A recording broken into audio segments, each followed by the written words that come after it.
Hi, I'm Hannah, and welcome to the Dose of Dutch podcast. I moved to The Hague 3 years ago, and I loved it, but I still felt like I was missing out on what was actually happening in the city. And so I really challenged myself to go out and discover it. And through that, created social media, which has led to now a community of women who are also excited and wanting to enjoy the city. And now I thought I'd like to go a bit deeper into some of these amazing spots and people and creatives in the city. So I decided to start having conversations with them. And I thought maybe you would also want to listen. So here we are with a podcast. That's enough of me talking. Let's get on to the show.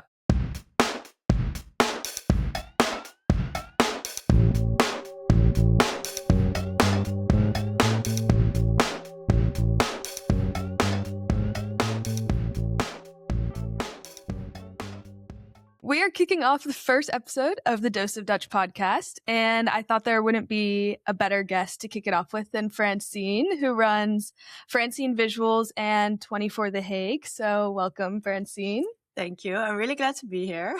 Yeah, I'm excited. I didn't tell you this before, but I wanted to share a little bit about how I kind of came to find you and know you. And when I first moved to The Hague, I always felt like everybody knew all these spots and I didn't. But then I found your page, FrancineVisuals, and I remembered that for my 16th birthday, I had gotten a camera and I had left it back in the US when I moved to the Netherlands. And I was so disappointed because I saw all these beautiful pictures on your page and I was like, I wish I had that camera.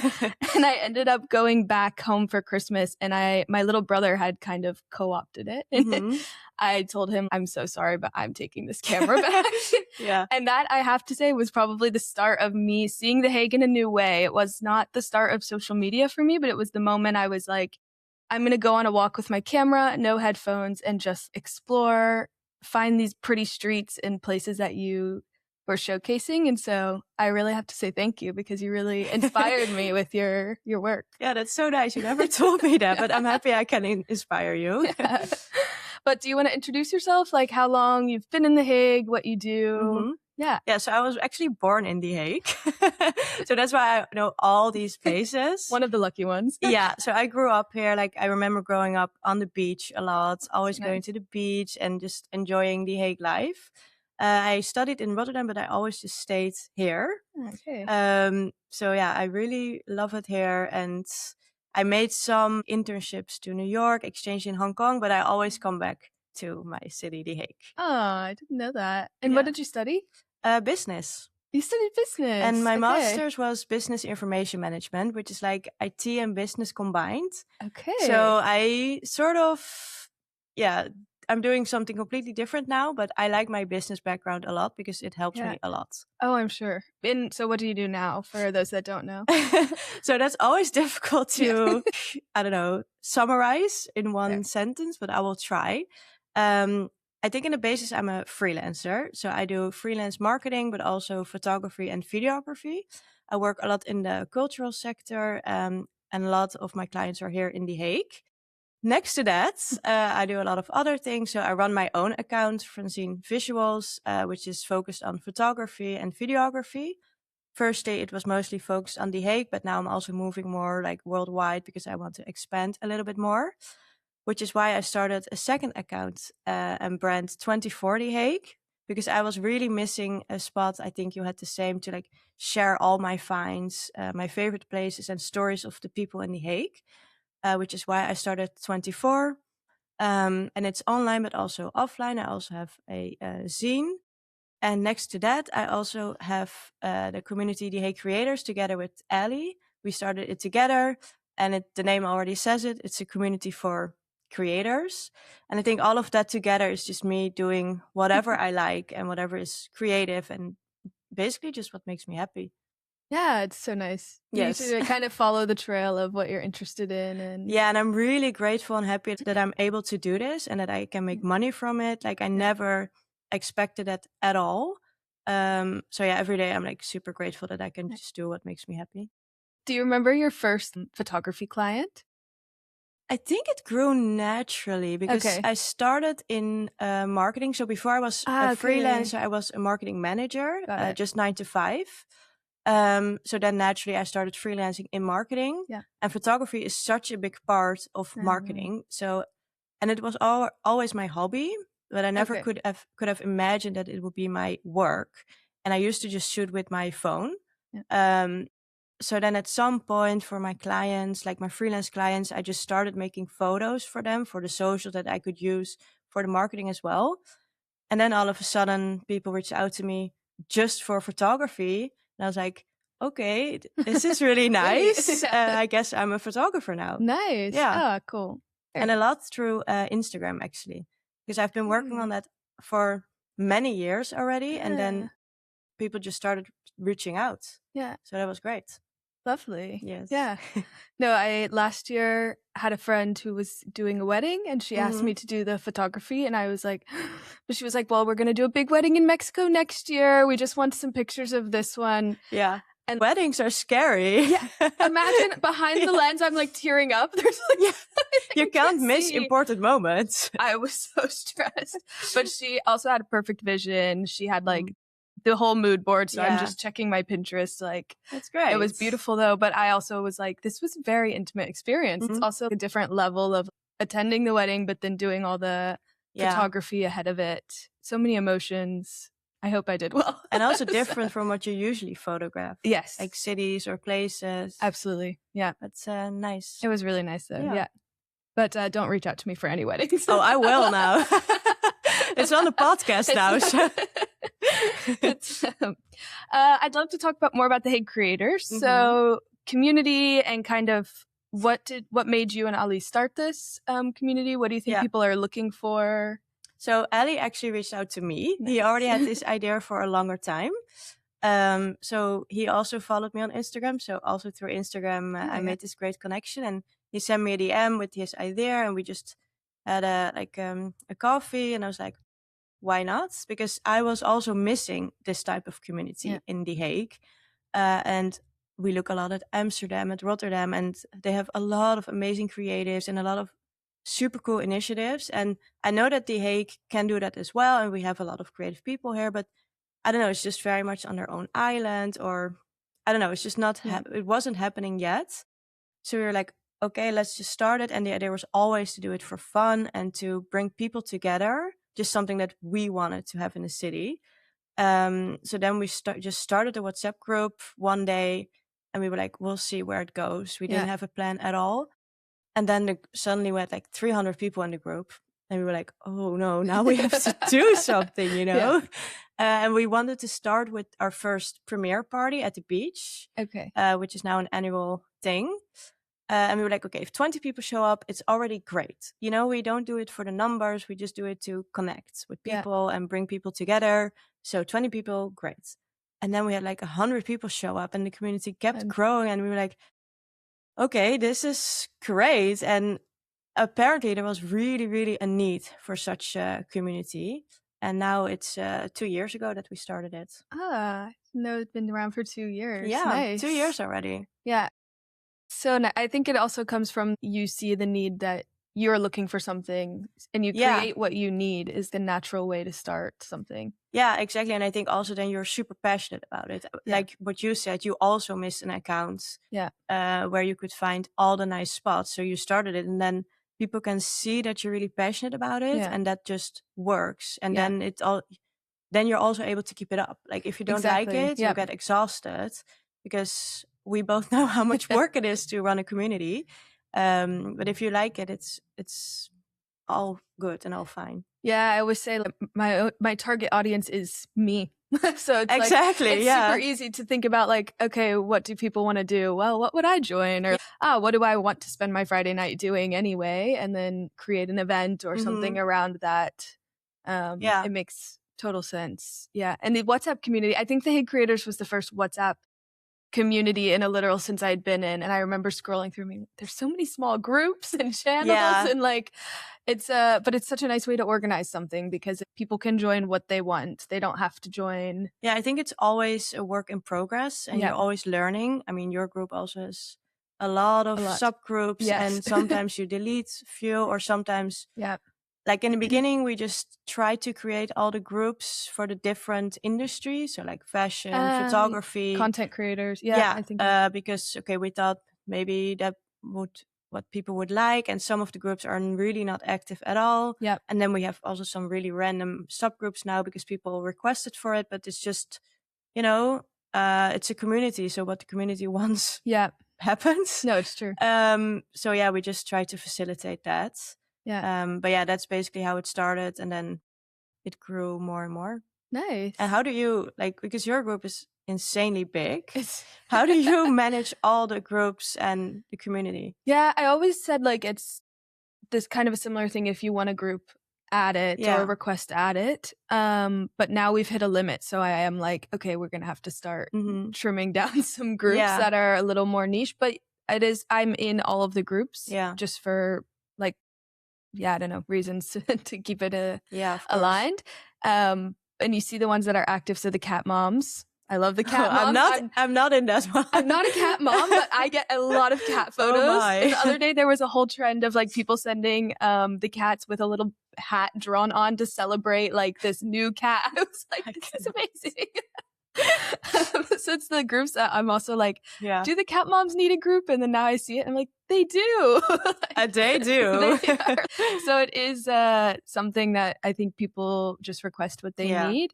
But like you said, I'm always learning because there are challenges. Sometimes I'll come out of a work meeting and have something's happening in the group, Hannah. And I always feel responsible. And I think the vibe in the community is super important, but that's not something you can really control. You can try to, and you can obviously be your own personality and have your own values. And we really try to mirror that to the community. Just be nice. But there's always people that will not be nice. And then you really I think that's the hardest part, to keep it nice and gezellig in the community. And when you grow more and more, it just becomes more difficult because in the beginning we knew basically everyone who was in there personally. But now there's people that we've never seen and they also don't know us. They don't know how much work we put into it. And that it's all for free basically. And that we're facilitating all of that just to have people connect, so that they just need to be nice. So that's, I think when you grow, it's just hard to keep managing it. But we have an amazing community and the people are all really nice. And we have some organizers now also in the community and they also keep an eye out on how the vibe is in the group chat. So that really helps because at some point you really can't do it alone. You can't read all the messages, no. But that's what I really admire about you, because you started alone. I did it together with Ali, which was so great because sometimes you can discuss things what do we do? And you have to make all the decisions basically yourself.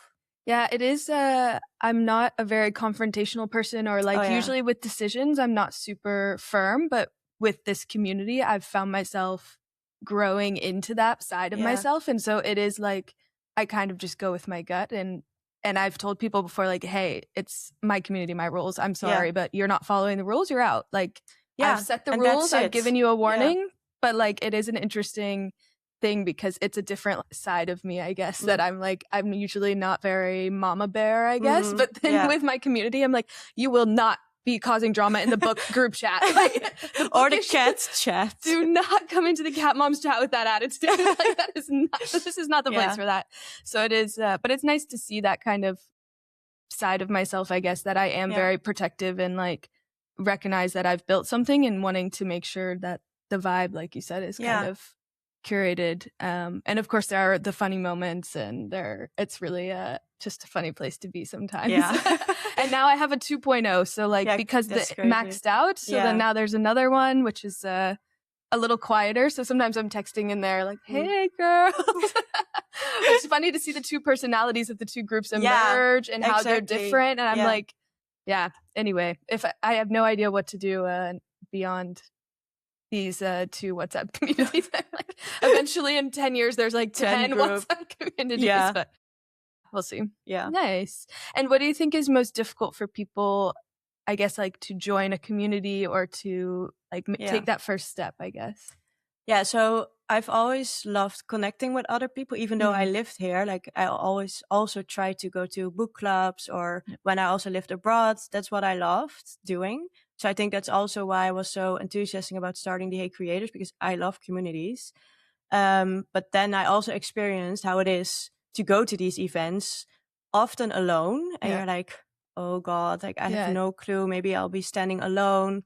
So I think it's just that one step, that you also have to be fine with failing or looking stupid. Like there will be events when you just don't fit in and you'll be standing alone, which is fine. At least you tried. So I think that is the difficult part for people, to be like, what if I will be alone, or nobody will like me, or I will not like anyone?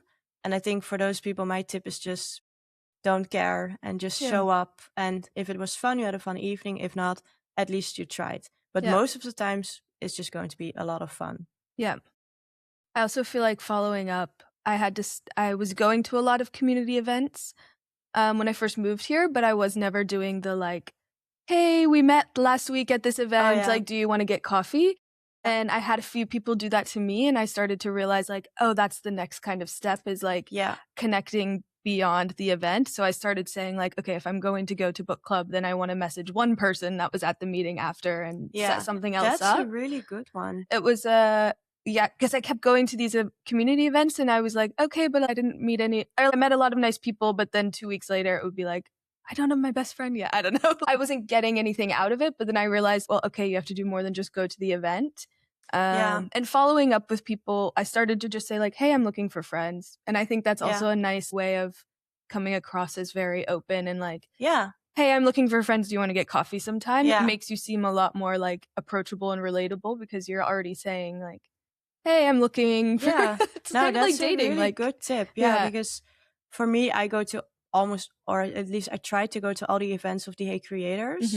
And then you see people more often. But a lot of times you go to one, and then maybe the next month you'll miss the event, and then you're like 2 months further. So it's really hard to build like a proper friendship with someone from community, from one event, and then okay, maybe you'll see them and you'll talk a little bit, but getting it out of the group chat or out of the one event, that's actually like a really great tip to try. And even with that, it's like if people say no, it's fine. At least you tried. Yeah, of course. And also people are sometimes busy, and I'm thinking about my WhatsApp messages. It's you. If I ever don't respond, it's my fault. It's just send a few messages and don't be worried if people don't respond or can't do it or something. And I think from the creators community, you already have a lot in common, because you like creativity, and for you it's being a girl, I guess. So that also helps. Like we do a lot of photo walks, for example, as well. So you can always ask like, hey, do you want to go on a photo walk together, or like a little bit smaller, because our groups sometimes can be quite big. So you already have that one interest in common. So I think it's a really nice way to already connect, and makes it a lot easier. It is. And I love when I've been, it's always a group of people I wouldn't discover anywhere else. So I do really like that it's not the usual suspects that I would usually be hanging out with. That's really nice. Nice. And now I'll shift to one of your other kind of sides, the TwentyFourtheHague. So do you want to give a little bit of a background around what the account is about and what you like to do with it? Yeah, so it started, I think, the end of last year, so quite recent. And I was also really looking for a creative outlet, because I work for a lot of clients in The Hague, but it's always client work. And I love it, but there's always like a goal or a shot list that you have to do. So I do get a lot of creative freedom, but not 100%. And I love my city, I love The Hague. And my own account, FrancineVisuals, was moving more towards like global work, which is why I really wanted to have an account focused on The Hague. And there's so many beautiful stories that need to be told and that I wanted to tell, and all of these amazing entrepreneurs and initiatives happening, which I really just wanted to share, and also combine everything that I like in one ball. Everything, which is, I love graphic design, I love photography, videography, and I love writing, marketing, social media. And this was just my creative freedom outlets. So I started it online, also with a blog, and then I've always wanted to make a zine, which is like a small magazine. which I designed fully, and it's just a limited number of scenes, which I just spread out around the city, and it's filled with photography, stories about people from The Hague. I mean, you were in there too. Also hotspots, like more stories, but also just the places people love, everything combined in one zine. So yeah, it started from passion, 2048, which a lot of what I do starts from passion and just because I like doing it. And the same for 24. And I would like it to be a business in the future. Like now I already get advertisers, of course, but also I make costs. Yeah. But I really want it to be the place to be for like where to go in The Hague, but also to tell stories, for brands to show what they do. So yeah, that's what I'm building towards now. Nice. Yes. And how do you find these places? I mean, like you lived here your whole life, but I mean, there's new places popping up and there's places you probably are just discovering. So what is your kind of... A lot is social media. Yeah. I mean, it just pops up on my feed because of the same. algorithm. The algorithm really... So that helps. Yeah. Thank you, Meta. And also like, because of, I think basically almost everything I do is sort of connects with each other. Like I work a lot for institutions in The Hague, so I know what's going on, what's happening. So I can combine my work with 24, and then with The Hague creators, I meet so many creative people that tell me all the stuff that it's happening. And doing. I think that works really well because then it also takes less time. You know, I just hear so much from the people I know, and then it's just really natural. And I'm always around town because, I need to shoot there or I need to do this there. Then I might as well walk by this new coffee place. Yeah. Or I meet someone I want to interview. Yeah. And that just really combines well. So that's, I guess, how I know a lot of people also reach out to me. Yeah. So, and how does that work for you? It up. At first, it was actually, I remember on your account, I would see that you did something and I had a list and I wrote down for next year, I really want to go to Jazz in the Canal. And it was really like forward looking because it was like, I can't believe I missed this. Like museum night, Jazz in the Canal, Prinsnacht? Prinsjesnacht. Prinsjesnacht. If you're my Dutch teacher, please ignore that. I think, sorry to interrupt, but I think I already discovered you, but your Prinsjesnacht video went viral, I think. Yeah, it was, Or on TikTok or something. On TikTok, or, I think it was last year. Last year, yeah. Oh, yeah, and I was working for Prinsjesnacht then, and I was like, oh my God, you make it look so amazing. And it is amazing, of course.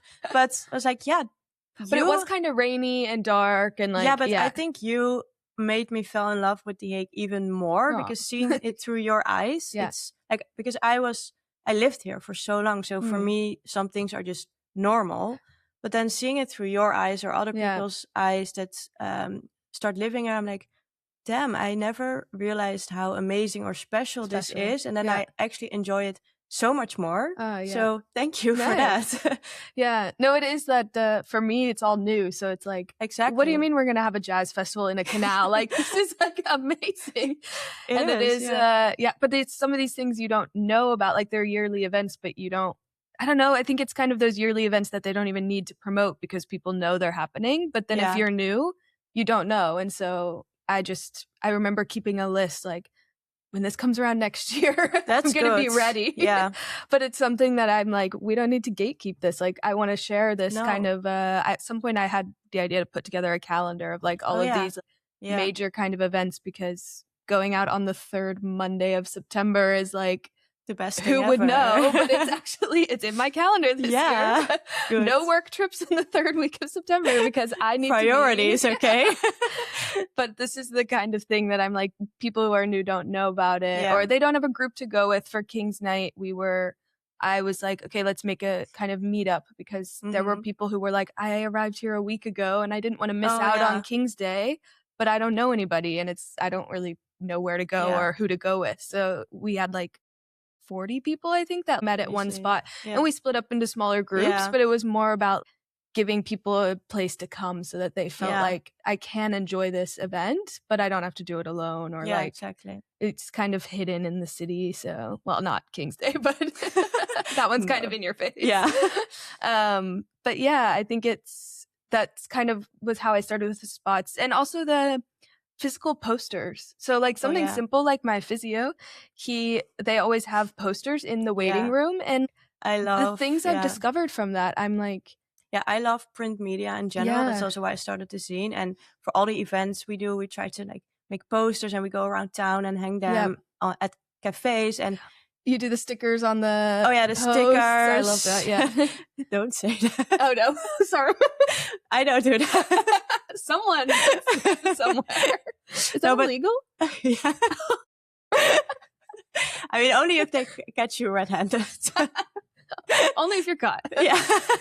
But it's just so great because it's also a connection with the cafes. Like you walk in and you promote your event that you put so much work into. And it's like, it really gives me a good feeling to do that in your own city. And then sometimes I walk somewhere and I see like my stickers or my posts. I'm just like super proud. Yeah, that's cool. Like, okay, that's actually cool. Yeah, it's true. And I used to run a book club in The Hague, and it was very, very small, like 4 of us, and we wanted to grow. And I hung up one poster in one cafe, and suddenly we had like 100 people in the group chat, and it was like all I needed to do was print one piece of paper and hang it up. Like I really think that printing is just a great idea. Yeah, really helps. Yeah. Oh my gosh, I think we're like really running out of time. Oh god, I could talk to you for a while. Yeah. Part 2 coming soon. Is there anything that is coming up or that you're working on that you're excited about? Yes, a lot. For the creators, we are working on our new exposition, which is called The Hague Creates. Hey. It's going to be in September for 2 weeks at Kunstbar on Noordeinde. Kunstbar. Love it. And it's going to be a showcase of The Hague through the eyes of the creatives. Nice. And it can be anything. So photography, videography, sculptures, whatever people want to submit. And it's just it's so great to see all these creative people and their work and how they see our city come together in one room. So it will be an exposition, but also a lot of other events like an opening, of course, photo walks. Yeah. Anything you can think about. And we're really proud because we got a subsidy from Cultuurschakel. So it's free to join. Really nice. Yeah, so that it's super accessible for anyone that wants to join. So I'm really happy about that.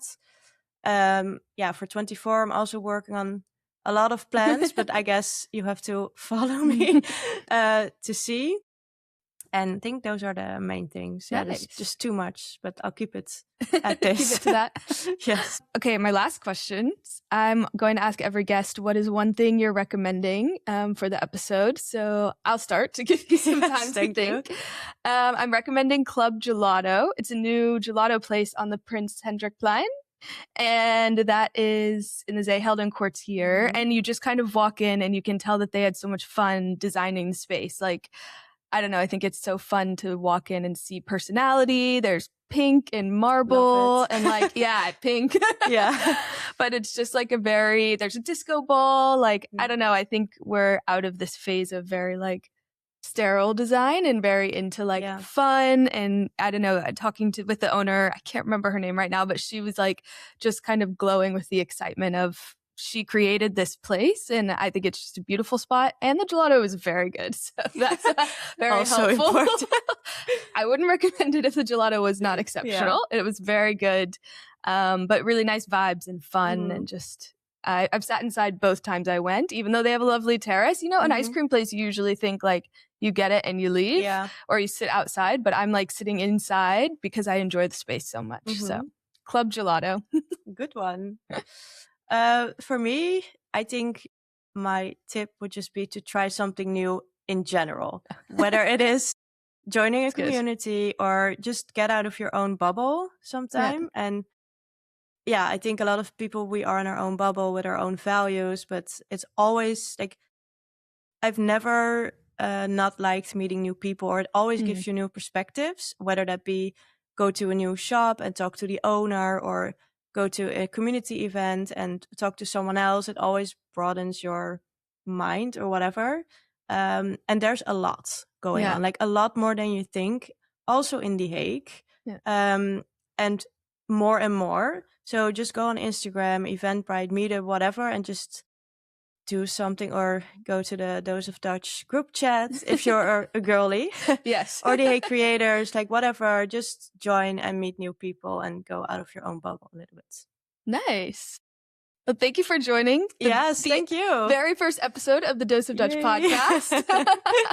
So nice to have you. I could talk for like more hours with you. Part 2 coming soon. But after this, with some wine, maybe. Yes. Yay. Thanks for watching, everyone. Thanks for listening to the first episode of the Dose of Dutch podcast. If you enjoyed the show, please be sure to like, subscribe, share, and review. The Dose of Dutch podcast is hosted by Hannah Terry and made for anyone who wants to discover new spots, meet new people, and fall in love with The Hague. You can find full episodes of the pod on the Dose of Dutch YouTube channel, video clips on Instagram and TikTok, and the full audio version anywhere that streams podcasts. Got feedback? Our DMs are open. Or just drop us a line at doseofdutchpod@gmail.com. The show is produced by Chris Houston of Chroyce Creative and recorded at Studio Point of View, The Hague's only full-service content studio. See you next week.